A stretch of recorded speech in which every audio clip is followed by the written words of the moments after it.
Welcome back to the Pantheon of Sandbox! This is the 6th episode of a series where I draw down and lore up about the deities that oversee my original world. Man, how long has it been since the last installment? Can't have been that long time! Fuck the preamble, we gotta get into this now before another year passes! Go speed paint footage, go! The theme of this installment revolves around some of the essentials to life, starting with what we actually revolve around instead of certain online personalities, the sun! Nothing like a big ball of fire to keep a planet warm enough to sustain life, right? I'm more of a night owl, but we'll get to that later. Now, I don't know a lot of Japanese deities, honestly. Was always more focused on the yokai side of things, but I knew that Amaterasu was going to be the best option for our sun god. Apollo's got tunes, but his problematic love life with mortals kept him out. Helios is a bit bland. Ra was retired and senile long before the Eldritch Flood. Huitzilopochtli would have been a fine warrior, but you would have had to add his crazy sister as the moon. Khepri would have been my choice because I like bugs, but he's not really a defined enough character to really attach to, sadly. And clear as day, I do not know any other sun gods. Hey, I claim to love mythology, never said anything about being an expert in it. Amaterasu was the safest bet for Sandbox's son, just because she had like the least amount of drama attached to her, while also having enough to build a character from. Really, the only incident she had was locking herself into a cave, thus plunging the world into darkness for a while. But that was because her brother Susanoo literally scared one of her attendants to death with a practical joke. Took a whole ass goddess with her whole ass out to get her to come out of that cave and that depression. Compared to some others bullshit that could bring the end of life in the new world, this was a completely understandable and ignorable blemish on her record. Typically we'd do as deep a research as tolerable and make as fun a design as possible with what we find. But I actually don't have to work too hard on this one. My boyfriend, Night Vale Nocturne, has his own version of Amaterasu and wanted to share her for Sandbox. Like, obviously I'm gonna take a chance to collab with my beloved birdie and also have half the work done for me. Lamal? Since all I have to do is translate her to my style, I figured I'd give the rest of the segment to Night Vale. This was his character concept initially anyway, so who better to tell us about her? Pop off, babe! Hello, Night Vale here. I'm happy to share my design take on the sun goddess Amaterasu. The first aspect of her design comes from another famous mythological figure in Japanese folklore, Yatagarasu, the three-legged crow. When thinking on gods, I think having balance and dichotomy is important. So, I created some by leaning on the connection that they had in folklore and making a stronger bond between them. In that sense, Amaterasu became a bird as well. So, naturally it seemed appropriate that a sun goddess should be akin to a phoenix. On top of that, I made sure to use peacock motifs for her design as well. The symbolism of such representing beauty, rebirth, immortality, and royalty. It goes hand in hand with that of a phoenix. The rebirth of a phoenix is an idea of renewal and rebirth, and it works well with the sun due to the cyclical nature of the seasons. Spring, summer, fall, winter, round and round again. Life thrives in the warmth of the sun, and the world grows cold as the year progresses. To that sense, I made sure to add floral aspects to her clothing, hearkening to the spring and to the rebirth of a new year. Her being a Japanese figure, I decided to add in some aspects of cherry blossoms as well. Back to the subject of immortality.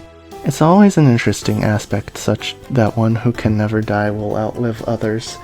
In that sense, Amaterasu is a caring figure, that despite the cyclical iconography, the nature of how life is affected by the sun helps her be humble and caring to others, despite her immortality. It's also important to note being delicate as well. The sun can be a harsh thing. It has intense power, and without it, life in the world wouldn't be possible. In that sense, Amaterasu holds great power and strength, but I see her first as a caring deity who looks to aid mortals with warmth and a light in hard times. Back to you, Khan. Wonderfully done. Genuinely wonderful. God, I love his interpretation of the warmth of the eternal sun as a very caring person. It even matches the story from earlier, what with feeling so guilty for someone in her care being hurt, even though it wasn't her fault. I also adore the choice of peacock for the bird she is, the iconic train easily making sun imagery when in full display. I'm a sucker for thematic animal design choices, if you couldn't tell. I really like this take on her, and I'm very honored he wanted to share it with me. Love you, pretty bird. Speaking of sharing, let's get to my end of the deal. But first, let's discuss The Moon Haunts You! Sorry, I've been playing Marvel Rivals a lot. But yeah, the pretty cheeseball in the night sky is just as essential to life as the sun. I don't need to tell you how influential the moon is, just refer to any mythology-related pop culture reference and your third-grade science books. Point is, we need a moon deity.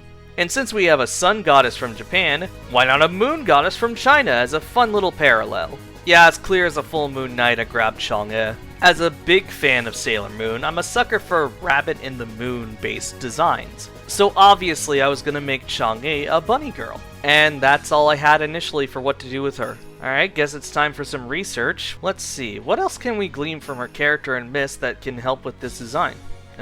She's said to be very beautiful. Yeah, so are a lot of goddesses. That's kind of the default for most of them. Anything more substantial?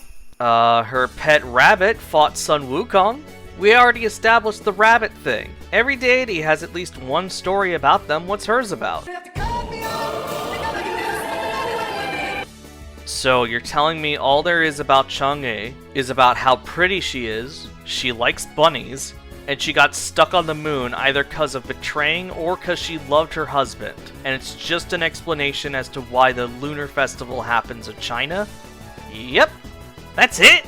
Well, she has significance in Journey to the West, aside from the Jade Rabbit thing. Oh? She's the reason Pigsy is a pig because he tried to... her, and his namesake was his punishment. Oh. Yeah, this is one of the big problems with adapting mythology. Sometimes there's not a lot of material. Not every god is going to have tons of tales about or featuring them to build a full profile from. Some gods are simply written to advance a plot or to explain a natural phenomenon or a tradition within a given culture, and nothing more. On the one hand, it sucks there's not a lot to be inspired by from the original source to help this design process. But, on the other hand, we can fill in the blanks ourselves! Time for some creative liberties! After Hao Yi died, I imagine she sorta shut down after a while. The other lunar deities simply embody the moon. You can imagine how lonely she became. Not helped by her self-inflicted reclusiveness. Being initially banished unfairly from heaven and then losing the love of your life will do that. She lost her spark, but soon a new one blasted off onto her front lawn. She was so impressed with humans figuring out how to land onto the moon. She became obsessed with both their technology and the technology they fictionalize about. That's right, she's a fucking nerd! Nerdy bunny! She was kept sane by her new hobby. One that would have a shitload of content to enjoy, from science fiction stories to real developments of technology over the centuries. But she was still terrible at socializing. Until one solar eclipse back on the old world, when the solar and lunar deities socialized out of obligation, Amaterasu wandered off to the darker side, catching the sounds of mecha anime. Ama could tell Chang'e could use some company, so asked if she could watch with her. One anime night became many dates, a friendship becoming a romance. Ama adored how passionate and driven Chang'e was, and Chang'e adored how patient and caring Ama was. It was a match made in the heavens. Night Vale had intended his Amaterasu to have a lover, but never got around to who at the time. So when I said I was planning to have my own Amaterasu and a Chang'e for my Pantheon, he offered to share his and ship her with my Chang'e in both universes. He thought shipping the Sun and Moon made sense, and I totally agreed. You know love is strong if it persists in two universes. Amaterasu only agreed to be the new world sun goddess if her wife Chang'e could be the new moon goddess. Luckily, Chang'e had an unproblematic record, so the two were allowed in as a pair. Chang'e would also gain a side domain of technology, which allowed her access to any technology, both real and imaginary, made up by the humans for her to archive and play with. She would create a new castle meant to showcase these technologies, as well as be home to her own laboratory meant to develop new defenses against the Eldritch. This lab would also be the origin of the supercomputer that would create the cyber race, but that's a topic for another time. Suffice to say, she's very happy with her new life. Maybe the same domain, but she has a loving wife and plenty of tech to enjoy. With this new domain, she has divine tier techno-magic. She can create machines on the spot and hack things that shouldn't be able to be hacked to her liking. You can imagine how well fortified the security is for this universe, with legions of angels rocking supreme hex tech.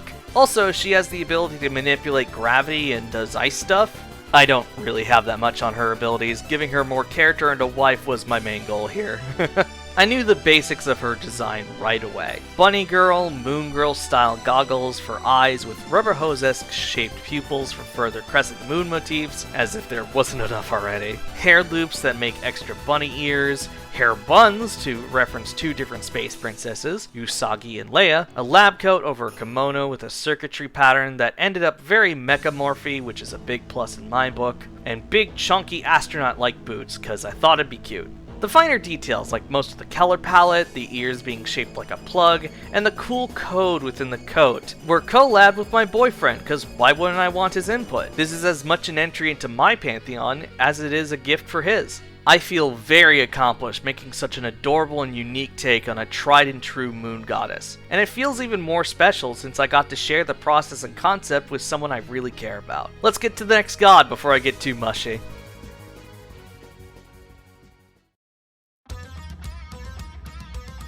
Alright, enough about the shiny lesbian orbs in the sky. Let's talk about a more fantastical factor to life: magic! So the Sandboxian Pantheon wants to make sure no mistakes of the last world are repeated. Specifically, they want to keep the mortals believing in the gods so they don't lose power and thus keep up the stability and protection of life. However, as we've learned from the last world, mortals can be extremely stubborn about their beliefs, as well as their skepticisms, which is why we need a magic domain. Because if magic is a scientific fact of life, then the concept of deities can't be disputed so easily. In-universe, this idea was proposed and executed by our next entry to the Pantheon of the day, Isis. She's from the Egyptian Pantheon, worshipped in 7 different capacities, ranging between just the wife of Osiris and mother of Horus, to the protector of the very concept of pharaohs, goddess of magic and medicine, and at times even dominion over all skies and realms as the supreme god. Even in a pantheon that often reshuffled who was in charge of things, best way to describe how that worked was like if the leader of the Justice League changed every few years based on the current generation's bias. Isis was still a huge deal no matter what. Even her seemingly less powerful versions, she was a pivotal figure for the storyline. My favorite story of hers is the reason I chose her. At the time, Ra was still the leader, but was growing more and more senile. Isis, wanting to upgrade from the smartest in the room to full-on omniscience, proceeded to take some of Ra's drool while he was napping on his sunrise ride and created a cobra out of it. The cobra bit him as commanded, and since it was made of Ra's essence, but not under his control, it could not only hurt him, but also threaten his life. Nobody knew how to cure the venom, which was Isis's cue to step in, telling Ra the only way she can cure him if she had his true name, which is a core aspect of his soul and thus his supreme power. He relented, it being the only option, and Isis became the most powerful member of the Pantheon. You would expect this to lead into some kind of evil queen takeover plot, but no actually. Isis may have tricked her way into the power, but she was super nice and used her new supreme status completely responsibly. She just wanted to do her job as goddess of magic and wisdom even better for the sake of the mortals. I loved the idea of her being scarily intelligent and having utterly ruthless ambition, but is completely good aligned. I love when characters are terrifying in their capabilities, but it's hype as hell because they chill like that. There are stories that state she gave up her supreme power to her son Horus. Not trying to downscale how important Horus is, but it kinda sucks to degrade her as the mother who does anything for her kids type, which isn't nearly as badass. Personally, I headcanon she gave just enough power to Horus to give him what he needs to fulfill his destiny, but kept enough for herself to still be plenty strong and just enough all-knowing to still be a high ranker. So, back up. I said that in-universe she came up with the idea to make magic a fact of life. What does that actually entail? Basically, she used her immense arcane prowess to infuse magic into everything. In Sandbox, magic is a biological function, creating a natural power system where every person has some sort of ability they can utilize and personally improve upon. Even many animals and some plants have similar elemental affinities for better survival. Like I said, it's hard to dispute the concept of gods when both magical powers are default, and enough worship to your chosen god will sometimes result in even more of those powers. A bonus to this biomagical infusion is that Isis doesn't need to be worshipped as much as the others to stay powerful, since all life is now her domain. Everything simply existing as they do is enough to give her staying power, worship by proxy of constant viability of her domain. The people get a power system, the Pantheon get to be facts, and she gets to not do as much work. Now that's a goddess of wisdom right there. In battle, she's basically Scarlet Witch. Phenomenal cosmic power that can control basically everything she can see, and she can see a lot. She isn't a full-on reality warper though, more just a matter manipulator, commanding and changing any object or creature due to it all having some form of magic to its make. Isis acts as the primary strategist of the Pantheon, using her omniscience to keep the others on top of hers or others' plans during eldritch incursions, or other events that threaten the lives of their worshippers that are beyond mortal capability. Also, I'm sure you're wondering, Isis was never a cat. Why'd I make her a cat girl? I couldn't have Bast because I didn't think her domain was essential and could be covered by other more broad domains, but I still wanted to represent Egypt's love of cats because I also love cats, and that's kind of the main reason for this design choice. Other than that, the design is pretty much a one-to-one translation of her official depictions, with a little bit of my own style on some choices. That's all I really gotta say about her. Okay, so it isn't until after I got through this part of the script do I realize she looks a lot like Anka. God damn it. You know, despite not having that much creativity towards her design, she came out amazing anyway. Sometimes simpler is better, though that is yet another furry god. So how about another one? Hey, remember when I borrowed a guard? Oh my god.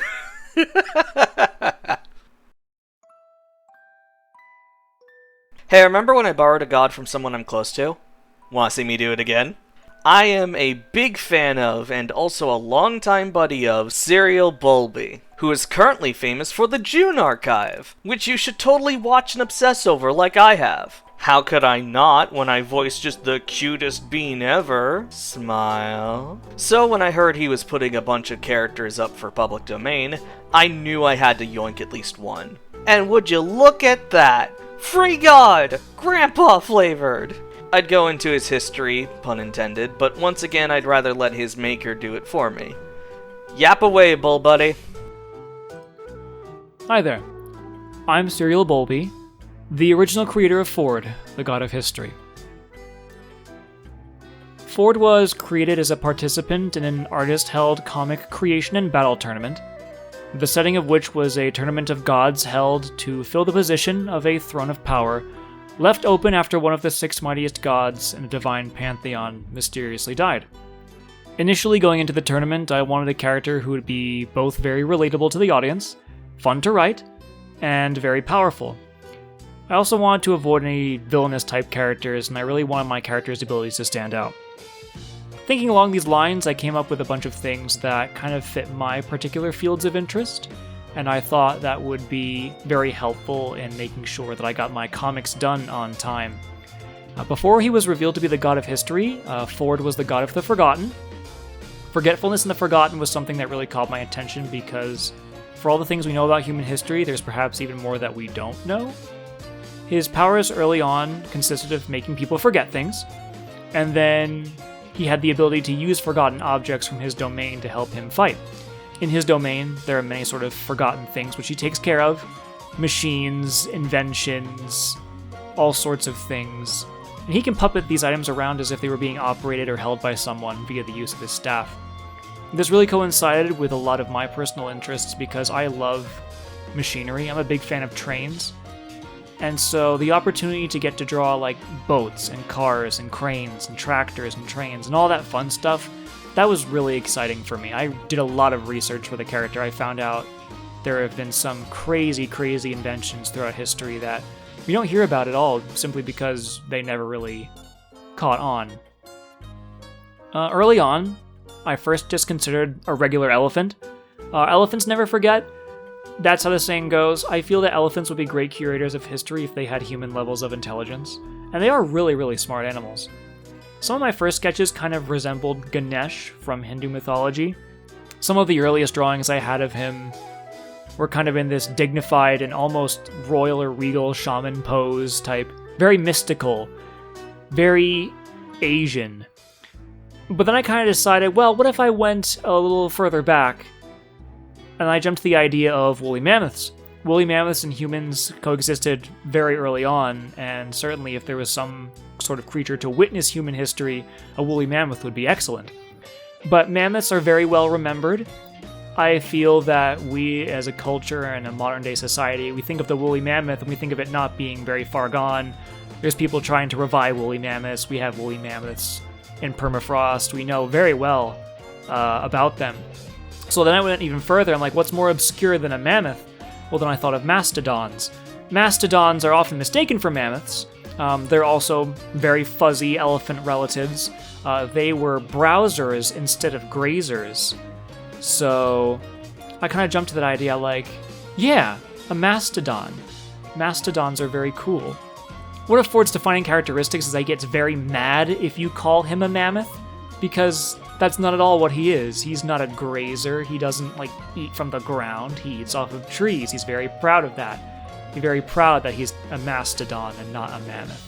His design is very simple. He's a large brown mastodon who wears a blue kind of robe or tunic. He stands on his hind legs. He's got a notable hunch in his back, and that's why he relies on his staff as a walking stick. He's got a big blowing cape. He's got a fez. He's got this magical portal that kind of hovers behind him, through which he can witness past events. The staff in his hand is the Staff of Chronicle, the first keeper of history. In the story I wrote, Chronicle was an elder god, kind of like one of the founders of the Pantheon of gods. He was forced into his staff after the gods rejected his desires to keep all of history pure and known. Anyone who picked up the staff would be cursed to become the next god of the Forgotten. That was until the curse was broken in the story. The book atop the staff contains a record of all history, from which Ford can kind of extract visions of historical events and share them with others. Kind of like video sharing, but for things that have already come before. I previously mentioned Ford getting very upset if you call him a mammoth. He's very old. He's over 13,000 years old to be specific. For this reason, he's frequently called Grandpa, and his personality is very befitting of that title. I wrote him kind of like an old geriatric man who's been around for far too long. He loves to teach history lessons to anyone he meets. He'll always have some sort of historical anecdote to share for any situation. If you're on his good side, if you're really kind to him, if you listen to his history stories, he'll treat you just like a grandpa would treat any good grandchild. He'll invite you over for tea, he'll give you gifts. He's very kind and wise. But you get on his bad side, however, and you'll get a very heavy scolding. He's got a really sour temper, which can lead to a lot of explosive elderly outbursts. And that was one of the fun things about writing him, was that he would go from, a very calm, very somber demeanor, and all of a sudden something would just tick him off, and he'd go off the rails.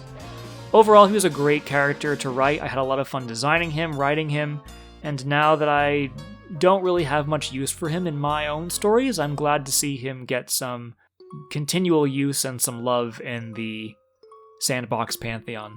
Thank you very much for allowing me to talk a little about my favorite Mastodon grandpa. TBH, I was not expecting him to go into a full breakdown of the character, but it was so awesome! It also saved me the trouble of scripting bits about his powers and personality, because I didn't plan on changing anything about him anyway. The design also doesn't really change, as you can tell. All I did was make him a bit blockier in an attempt to stylistically differentiate my version of him. I thought it'd match given his connection to ancient things, and what's more ancient than large stone statues? I will admit, half the reason I did this blocky look was because I've been obsessed with Minecraft recently. Really, the only thing I had to put effort into was to fit him into the lore of my universe, which is a bit difficult, since I don't want the OCT he was made for to be canon due to personal gripes I refuse to get into, as well as that universe not matching up with how mine works even before the reset in terms of lore and what gods are available. I could try to weave his forgotten curse into a non-tournament narrative, but I'm not confident I can figure it out myself. Hey, didn't your lore already have a bit about the gods fighting each other? Yeah, the War of the Gods, why? Make that a tournament. Yo, I'm a genius! Sometimes. So that begs the question, how did the original Chronicle get banished in this universe? Many lifetimes before the Eldritch Flood, another god had a terrible reputation and was hated by both mortals and divines due to their actions. They proceeded to banish Chronicle into obscurity, forever to be forgotten and forged into a conduit for the culprit to control all recorded history and memory. But Chronicle still had some control, so turned his curse into his captors. If they wanted everyone to forget how awful they were, then they will be forgotten entirely from existence. The staff would then proceed to twist fate ever so slightly to find another wielder to become the god of the forgotten, to take the burden of never being remembered and safeguarding all that has and will be forgotten by the people, until they can find a way to be remembered, and thus be the reincarnation of Chronicle. Unfortunately, there had been several to own the staff, and thus several to fail in breaking the cycle, several to be lost, several to be forgotten. Even gods who had the domain of time, stories, or fate itself couldn't remember Chronicle or those destined to try to bring him back to remembrance. Who were they all and how many? I can't seem to remember. That is until a lone mastodon found the staff and became the Ford we sorta kinda knew. Get it? Cause everyone forgets when they meet him. Lol. His life as the god of forgetfulness was pretty much the same for his 13,000 year life, up until the events of my universe caught up to him, aka the Eldritch Flood. Ford wasn't even aware of it happening until it was already over, only catching wind of it when certain iconic structures and media of the then current society was starting to pop into his realm, meaning millions were now gone. Ford's lament turned to frustration as he learned the other gods of this earth were not only at war, but a certain goddess, who we will get into much later, had turned the whole thing into a tournament to see who would be both the leader and decider of the next world's Pantheon. Ford entered the contest feeling it was the only way to make sure someone responsible took up the role, and maybe if he was lucky, being at such a top spot could make him memorable. He didn't know about the truth of Chronicle at this time, he just was sick of being forgotten so much, like in his original story. Also, yes, this is yet another addition/change to the creation myth of Sandbox. This is the creative process, I have no control over it and will not apologize because I'm having fun. Anyway, it was a difficult contest, especially when that goddess had accidentally sent the announcement across neighboring universes as well, meaning many other deities and entities came to fight for dominion. Since this is a hypothetical rewrite of the OCT, Ford's story would mostly stay the same, aside from most of the cast being different, and thus would eventually lead to him becoming remembered and thus become the next incarnation of Chronicle, though still prefers to be called Ford by friends. I'm not sure what the antagonist of this tournament arc was, cause frankly that's an entire storyline I don't feel like trying to detail at this time. But while Ford was one of the major heroes of the story, just like the OG tourney, he came in second place, with Typhon being the one to prove worthy of the leader role. But don't worry, canonically Grandpa Fant was one of the first to be added to the New World Pantheon. History is super important after all, and Ford deserved a spot given all he went through just for the sake of this world. Thanks to Ford's presence in the Pantheon, history including events, factoids, and media are all preserved well and in easy access to the public, both in his personal domain and by the immortals who follow his church, the Librarians. But doesn't Anansi cover this sort of domain better? No, cause there's a big difference between stories and history. History is what actually happened, stories are what could have. Even if they are about worlds that never exist or about people you will never meet, stories are how society pass on lessons. And while it's often written by the winners and you aren't guaranteed to get the whole picture, history is what we are doomed to repeat if we forget about it. Both are different but equally important to have for the world. Not much else to say that Bulby didn't already cover, and not much else to design because Grandpa is already super solid. Not everything has to be a challenge to be satisfying. I can't express enough how great it feels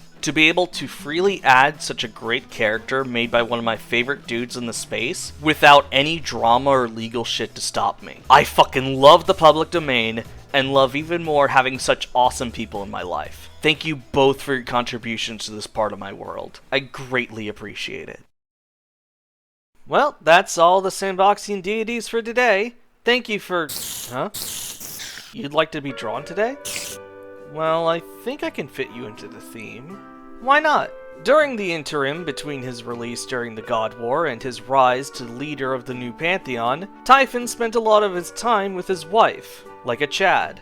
Given they had been apart for thousands of years by that point, it's so valid for them to want a good long cuddle sesh before rising back to the surface. However, it's also valid to assume cuddles would become a lot more advanced sooner than later. I mean, have you seen how many kids these two had?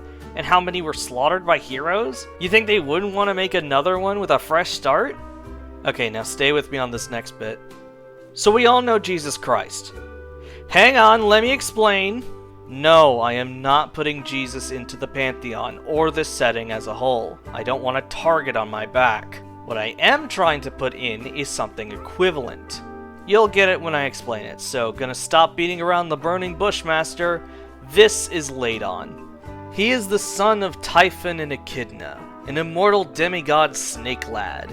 His purpose is to travel all over the world and help anyone he can, or if nobody needs his help at the moment, he'll just vibe with them anyway. His only desire is to be a force of good vibes for the mortals, also spreading the ideals each of his Pantheon fam taught him, since he sees it more as great life advice than fuel for religion. Though it does bolster many churches, as they now have a direct source for their god's words. When I said Jesus equivalent, I didn't mean a messiah.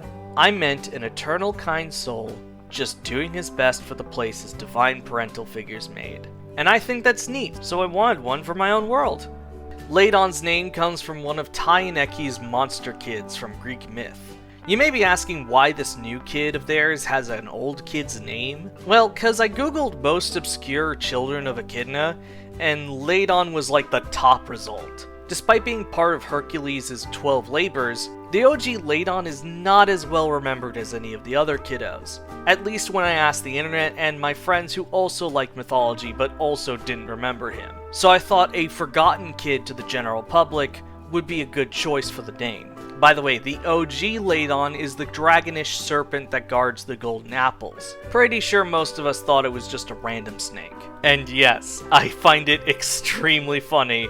The closest analog to Jesus in my world is a snake that likes apples. That joke was the entire reason I grew attached to this concept.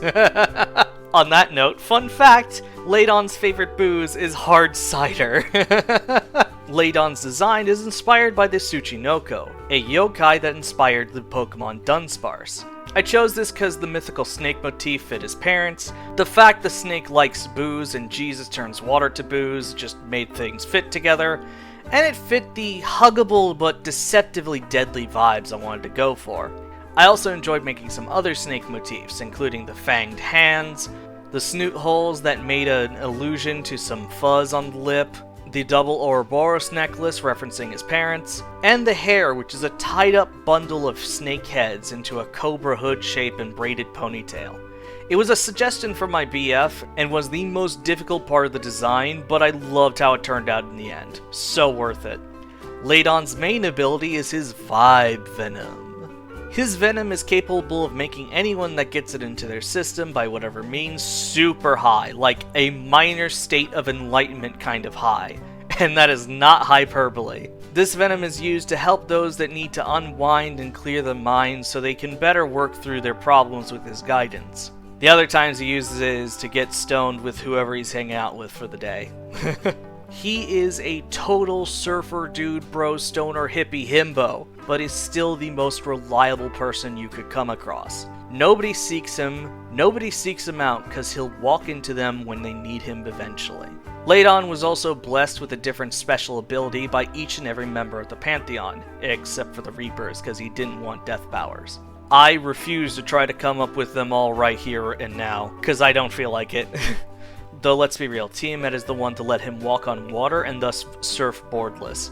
But just know that while he's not capable of dealing with an Eldritch, and is frankly not skilled in combat in any way, he's still broken by mortal standards, befitting of the Bio-Herald of the head honchos of heaven. Final thought on his design before we end the video, he came out way cuter than I expected, and I wish I could party hardy with him and kiss him a bit, just a bit, maybe a lot. Anyway. And those are all the designs for the day. The theme for this video was the essentials to life. The sun and moon to keep the planet stable, magic and history to keep the facts of the lore intact, and the embodiment of the love the gods have for the people and their home. I had a ton of fun coming up with this latest batch, especially getting to collab with some of my best buds. I hope you like them all too, and maybe will subscribe to see more from me. See y'all next year or something, I don't know anymore. Have a good one!